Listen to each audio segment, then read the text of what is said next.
Hi, I'm horror author Paul Edwards. Tonight I'm reading Famous Monsters of Filmland, issue 87 from 1971. I thought you might enjoy flipping through this vintage magazine with me. Together, let's see what kinds of Monster Kid goodness is in here.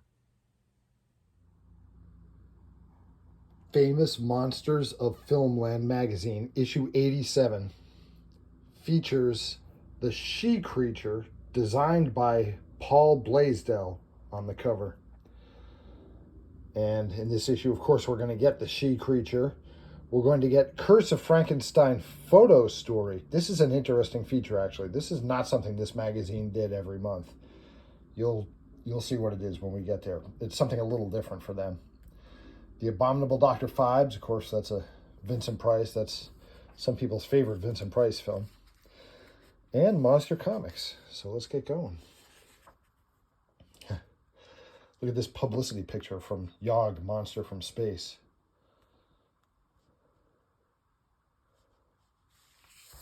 All right, let's see. Here's a caricature of our editor-in-chief, Forrest J. Ackerman, as Frankenstein.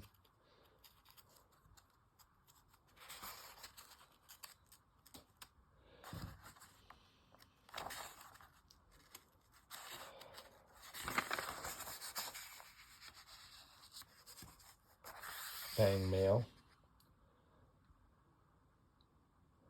All right, so let's see what we're getting in this issue.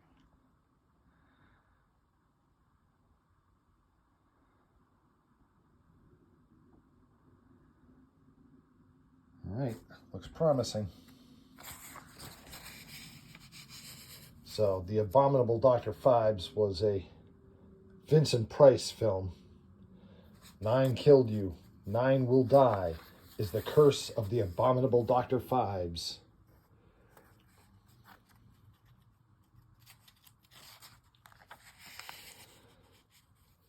Oh my gosh.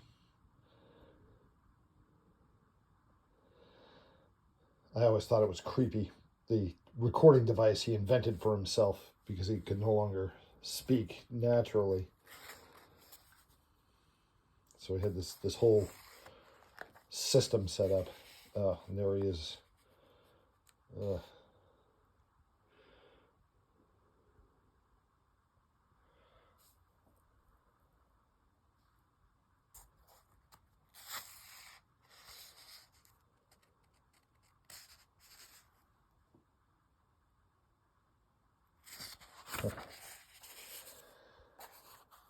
Girls and Ghouls Gallery. Where's a poor girl to hide when Dracula wants her blood and Frankenstein wants her for a bride? Of course, this is from Dracula versus Frankenstein, 1971. Now, some people can't stand the look of the Frankenstein monster in this movie. When I was a kid, I really liked this look. I think because in the story, the Frankenstein monster had been dead in a grave for years and then resurrected. And it looks as if the body had been buried underground and the structure of the face had collapsed in the coffin. And now he's been revived. But the Dracula makeup was over the top, though. Gotta admit that. You know, if you've seen Dracula versus Frankenstein, now this is going to be stuck in your head. Every time I see this film now as an adult, all I can think of is that the guy playing Dracula, it looks like Jerry Seinfeld playing Dracula. Now that's going to be stuck in your head next time you see the movie. Okay, so here's our Curse of Frankenstein photo story. Brace yourself.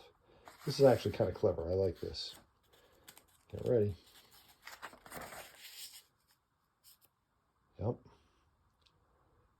You got it. Photographs from the movie with comic book-like dialogue bubbles inserted. And it does follow the plot of the movie, Curse of Frankenstein. This was Hammer's first Hammer Studios' first monster movie, 1957's Curse of Frankenstein. And it spawned a whole trend of Hammer Studios Frankenstein and Dracula movies.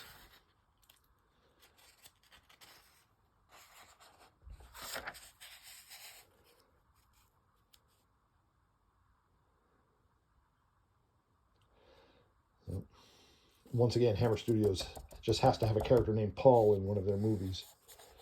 I probably noticed that more because I'm named Paul, but it's a big thing in Hammer, especially in the Dracula movies. Almost always there's a guy named Paul.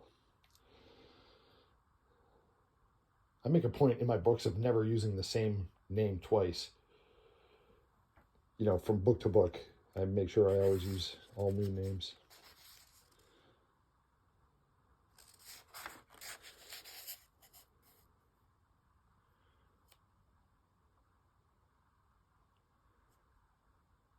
I notice they're mixing in, this isn't really a frame from the film itself. This is a publicity picture.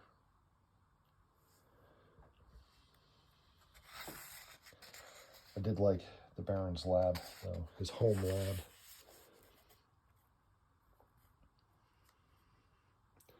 Of course, Christopher Lee appeared as the Frankenstein monster. And they didn't have the rights to use the excellent Jack Pierce makeup from the Universal Studios 1931 Frankenstein starring Boris Karloff. So they had to come up with makeup that looked different enough so that they wouldn't get sued. They were very conscious of the possibility of being sued by Universal. So they went with this. And if you don't like it, that's okay, because in the Hammer Studios Frankenstein movies, it's a different monster in every movie. Unlike Universal, where it's the same monster revived in movie after movie.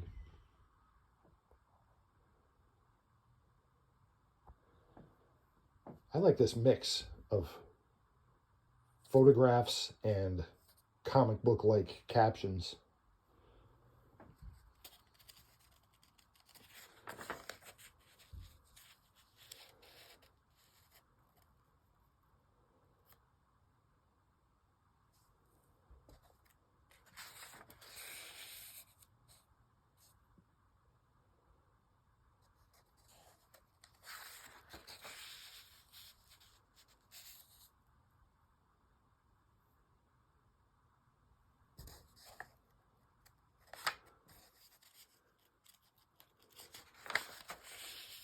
Oh my gosh.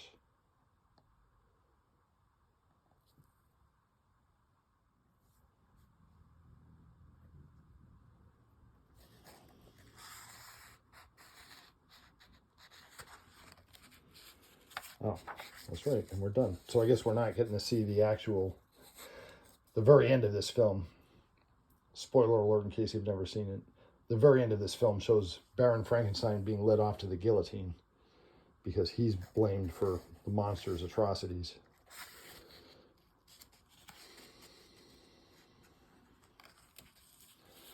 Okay, so now we're going from a great horror film to The She Creature. I used to see The She Creature on a double bill with The Astounding She Monster on Creature Double Feature on Boston's Channel 56 when I was a kid in the 1970s. So I've seen She Creature many times. I will give points to the movie for the excellent theremin music score. They make really good use of theremin in this. But this is the monster design. This is a Paul Blaisdell monster design. And he was the same guy that did the monsters for Invasion of the Saucer Men. And it's wild, for sure. And I have to admit, when I was a kid, I was afraid of it. But looking at it as an adult, it's sort of all over the place. There's design elements that are just thrown in here like this. These wing-like fins on the shoulders, which make no sense. This was a marine creature. It did go in the water, but those fins wouldn't have done much. And I'm not sure why the abs have spikes on them. It just doesn't make a whole lot of sense. But maybe I'm thinking about it too much. If you're 6 years old and seeing this movie, the monster is pretty impressive.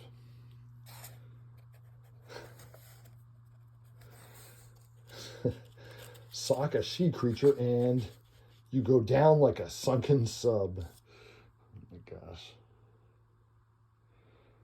A whale of a tale, the end of the she creature.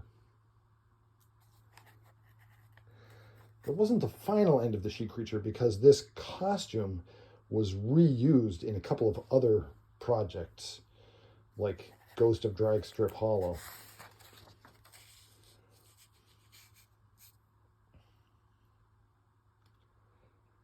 Oh, wow. Well, if you haven't had your fill of Frankenstein, you're in the right issue because now you're getting a whole dose more of it. A shock story that will leave you electrified.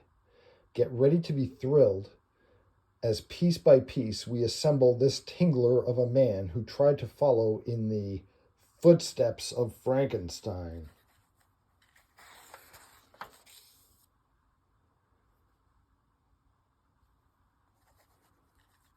Oh. Yeah, their version of the Frankenstein monster sure does look an awful lot like the Karloff version, doesn't it?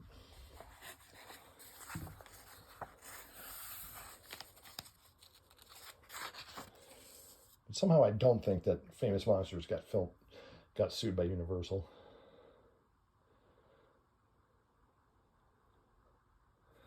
Oh my gosh.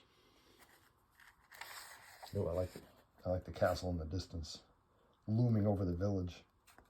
That's good.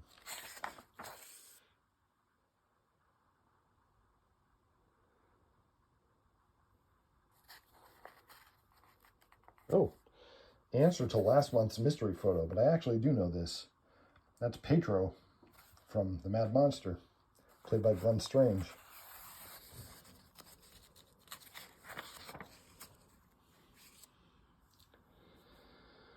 All right, you can send away and get your 8mm movies to show on your home movie projector.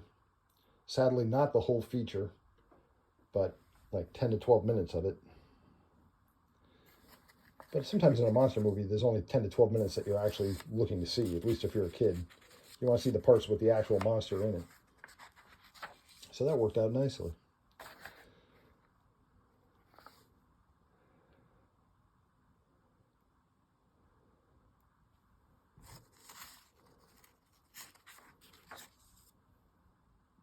Oh, wow. Look what some reader did. Some reader did a pencil portrayal of Lon Chaney Jr. as the Wolfman. That's really good.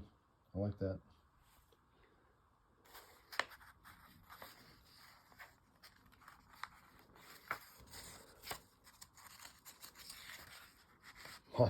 Monsters of the Month. Did any of you ever get your picture printed in here? I know several of you have commented in other videos that you had letters printed in Famous Monsters, which is awesome. Did you get your picture put in by any chance? If so, was it in monster makeup? Those are the best kinds.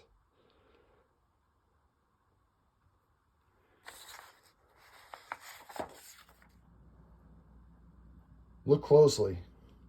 Where they're advertising the other Warren Publishing movie monster magazine, Monster World. That's the She Creature again. She Creature got some pretty good publicity, especially considering her movie came out in the 1950s and this magazine was 1971. See? Well, She Creature had a really good publicist. Listen, if you enjoy classic monsters and vintage horror, you would love my book series, the Mourner's Woods books. I write books for people who enjoy monster movies. My books are available on Amazon. I post a link in the description below.